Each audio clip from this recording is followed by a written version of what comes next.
Bem, definida a nossa rota, a rota a ser voada, agora um próximo passo importante antes de prosseguir nos cálculos de planejamento técnico é a definição inicial, pelo menos, do nível de voo.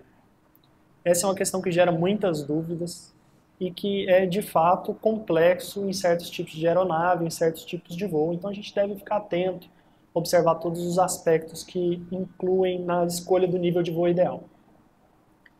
Bem, o que é a primeira coisa que a gente tem que fazer para definir o nível de voo? Nós temos que definir alguns parâmetros que vão informar para a gente qual que é o nível mínimo que a gente pode voar naquela rota e qual que é o nível máximo que a gente pode voar. Quando a gente fizer a definição do nível mínimo e do nível máximo, a gente vai ter um range, né, um espaço ali, que a gente vai poder definir de uma forma mais exata qual que é o nível ideal. Obviamente nunca abaixo do mínimo e nunca acima do máximo. Né? Mas a primeira coisa então, definir o mínimo e o máximo. Depois a gente ajusta para o nível de voo ideal. Então, começando pelo limite inferior, o que limita o nível de voo na parte inferior? Né? Bem, a primeira coisa mais óbvia é a elevação do terreno. Obviamente a gente nunca vai poder definir um nível de voo que seja abaixo do nível do terreno ou acima de uma forma não segura. Para isso a gente tem inclusive as regras de definição de níveis de voo, né, para voos visuais, voo instrumento, fora de aerovia também, né, por exemplo, em regiões montanhosas a gente tem que voar no mínimo a 2.000 pés acima da elevação do terreno, com as correções, né, e tudo mais que são questões de regras que eu não vou entrar em detalhes aqui, que é uma questão que você já deve entender bem. Né, mas a gente tem que observar a elevação, então, para definir o nível mínimo que a gente tem que voar. Quais outros aspectos que limitam a gente na questão inferior? Bem, a questão de consumo, por exemplo, da aeronave. Uma aeronave a jato ou uma aeronave a reação qualquer, um turbo-hélice, voando em níveis muito baixos, ele tem um consumo muito alto. Então, podendo até afetar a autonomia, o alcance da aeronave. Então, se você escolhe um nível de voo que for muito baixo, você nem vai conseguir chegar no seu destino com aquela autonomia, com aquele alcance de voo. Então, o consumo da aeronave naqueles níveis pode ser determinante para um limite inferior também. Outras questões de limite inferior do nível do voo. Uma muito importante, a gente falou algumas questões de segurança, agora também e de economia, né, com combustível, a gente também tem as questões de conforto. Né? Níveis mais baixos sofrem mais com influência da meteorologia e dos efeitos da turbulência. Você tem mais tipos de turbulência e mais constantes nos níveis mais baixos, normalmente, né, para a maioria dos casos. Você é afetado pela turbulência orográfica, pelas térmicas. Né? Então, como você está ali muito exposto em níveis baixos, você pode optar por um nível mais alto por questões de conforto para evitar esses tipos mais comuns de turbulência. Então, isso aí também pode limitar o seu voo na questão inferior. Então, a soma desses fatores vão te levar a definir um nível mínimo de voo para aquela rota.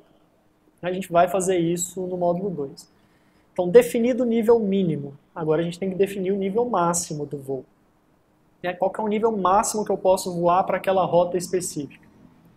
Bem, qual que é o primeiro quesito? Primeiro, com certeza, é a distância do voo. A distância entre A e B, a distância que você traçou na sua rota. Por quê? Não adianta a gente olhar os outros aspectos, se a distância for muito curta entre a partida e o destino, você nem alcança níveis mais altos. Né? Então é importante a gente definir um nível que a gente consiga subir, manter um nível de cruzeiro por um tempo e depois descer. Ou seja, o top of climb, o topo da subida, tem que ser planejada para acontecer antes, obviamente, do top of descent, né? Do TOD, do topo da descida. Então, isso é muito importante para aeronaves que voam em níveis mais altos. Isso aí vai exigir um cálculo mais bem feito para a gente não fazer um voo que durante a subida você já atinja o topo da descida e tenha que começar a descer. Obviamente, em voos muito curtos, né, isso vai acontecer, o seu voo vai ser quase parabólico. Mas na maioria dos voos, você vai ter que fazer essa análise de qual a distância, e naquela distância, qual que é a altitude máxima que você consegue chegar com a sua aeronave, dependendo da performance de subida e descida que ela vai ter. Essas descrições das performances, da performance da aeronave em subida, cruzeiro e descida, a gente tem tanto nos manuais da aeronave, no AFM ou POH, ou nos guias, no Flight Planning Guide, ou no guia que a gente mesmo pode produzir, que a gente vai falar mais à frente. Mas, muito importante, então, primeira coisa para definir o topo, o nível de voo máximo que a gente pode atingir, é a distância do voo. Se a distância do voo for grande o suficiente para a gente chegar no teto operacional da aeronave, por exemplo, aí já entra outro quesito limitante, o teto operacional da aeronave. Obviamente, você não vai voar acima do teto operacional da aeronave. Então, mesmo que a distância seja suficiente, seu próximo limitante superior é o teto operacional. O teto operacional, obviamente, você tem um teto operacional máximo da aeronave, que consta no manual, porém, ela pode ter vários tetos operacionais dependendo de questões de performance. Então, dependendo do peso da aeronave no momento, dependendo das condições atmosféricas, né, da temperatura e pressão, e outros aspectos, você não vai conseguir atingir o teto operacional que está descrito no manual. Por exemplo, a gente pode pegar uma aeronave como um Phenom 300, né, um jato leve, ele tem um teto operacional de 45 mil pés.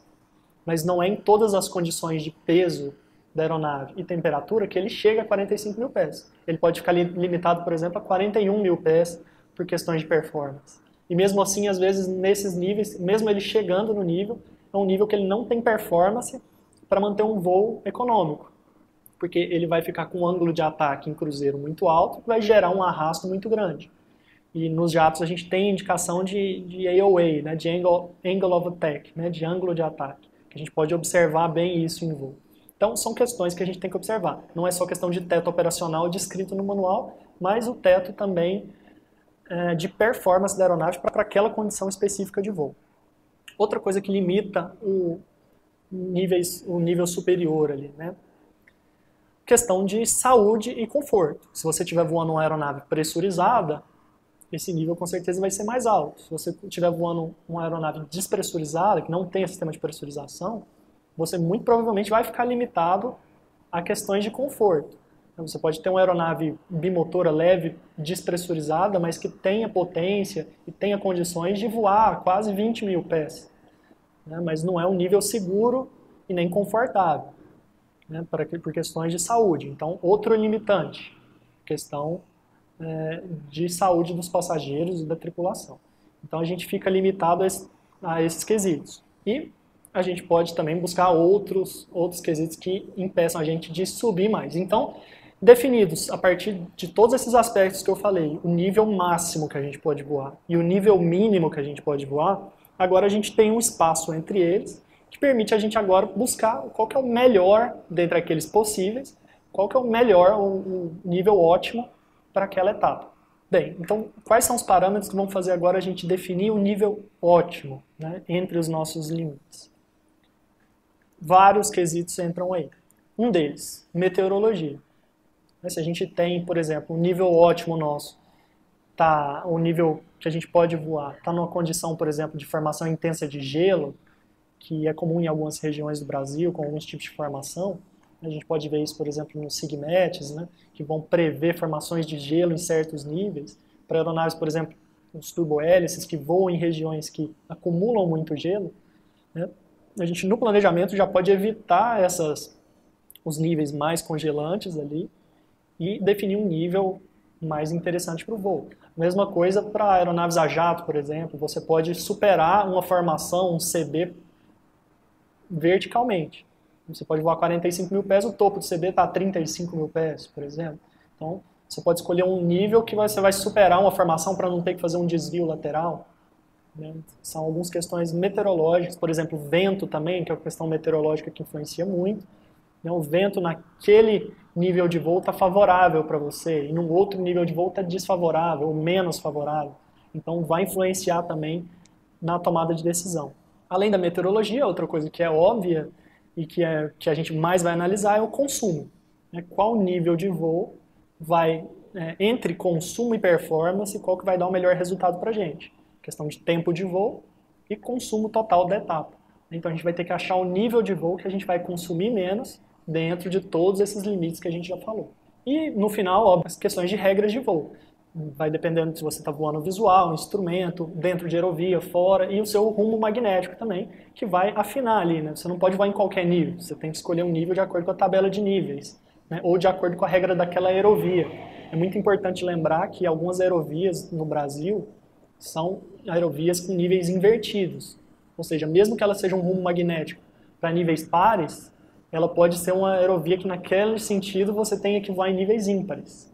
Então isso a gente vai mostrar na parte técnica, né, no módulo 2, no exemplo, algumas questões parecidas, que são muito relevantes. Às vezes a pessoa escolhe o nível errado, porque está acostumado a olhar apenas o rumo magnético, mas a aerovia também tem os seus níveis específicos.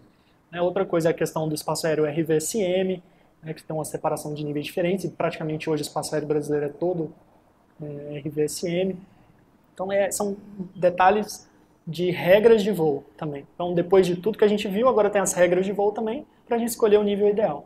Então a escolha do nível é tudo isso. Recapitulando, achar o nível mínimo que a gente pode voar, o nível máximo que a gente pode voar, e depois o nível ideal com essas características todas que nós falamos.